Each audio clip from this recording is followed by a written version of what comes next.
Magandang hapon na Congressman Paulo Duterte. Kumusta po si Tatay Digong? Okay naman siya, kumakain. Medyo tumaba nga, medyo yun lang nga, yung sa legs niya kasi walang exercise, medyo lumiit talaga.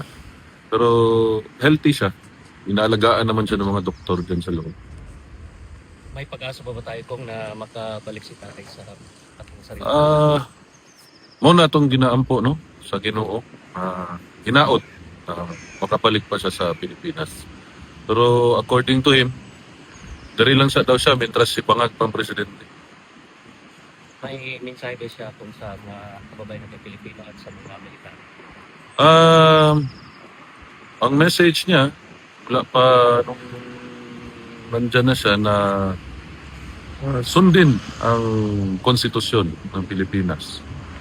Sa mga kababayan naman natin at military, yun sabi niya na kung sa tingin niyo na nasa delikado na ang Pilipino, protect the Filipino and the Philippines. Salamat po. At may iba po tayo sa issue ngayon sa Pilipinas. Mayroon pong isa sa mga AFP na si Colonel Munggao nag-withdraw ng suporta sa Commander-in-Chief at tinagal po siya ngayon. Yan, hindi ko yan alam anong proseso na sa AFP niyan. Pero if he is withdrawing his support personally sa presidente ng Pilipinas, it is his right, di ba?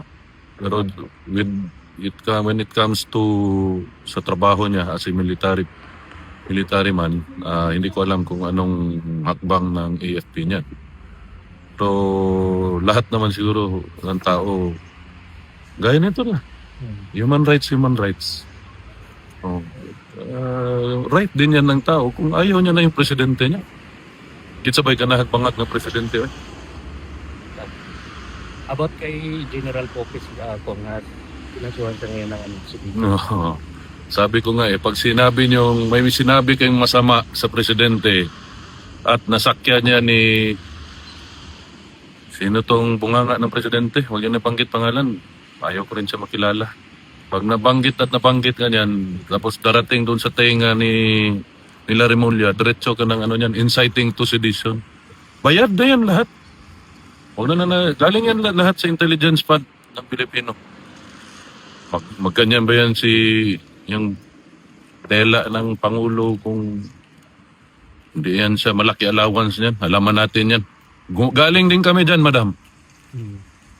Kung sa international, kung sa issue ngayon sa Amerika at sa Venezuela, si Maduro ay nasa US na ngayon at ang sabi ng mga kababayan nating Pilipino na sana ang susunod ay definitely hindi gagawin ng US yan because Bangag is a puppet of the CIA.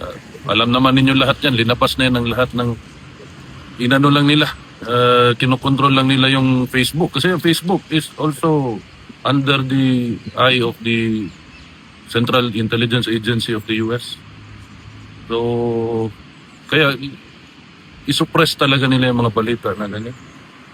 Alam natin yan, alam nyo man yan mga Pilipino, hindi mo kayo bobo.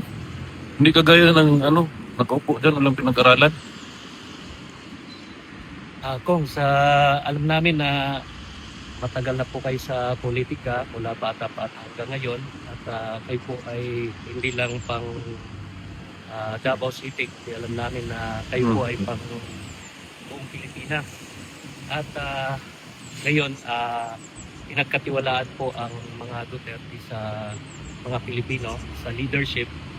At ang tanong namin after sa term po ninyo as congressman, maasahan ba namin na tatakbo ka sa national? Maging ako, bodyguard ni Alvin dito sa Hague.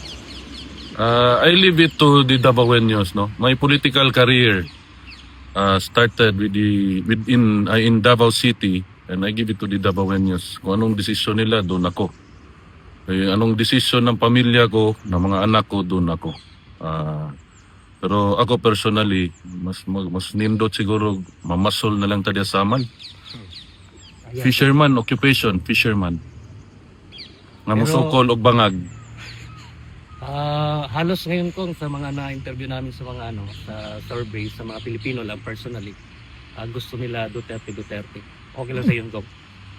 Si Kitty na lang, pati si Inday. Pwede na, qualified na si Kitty na lang.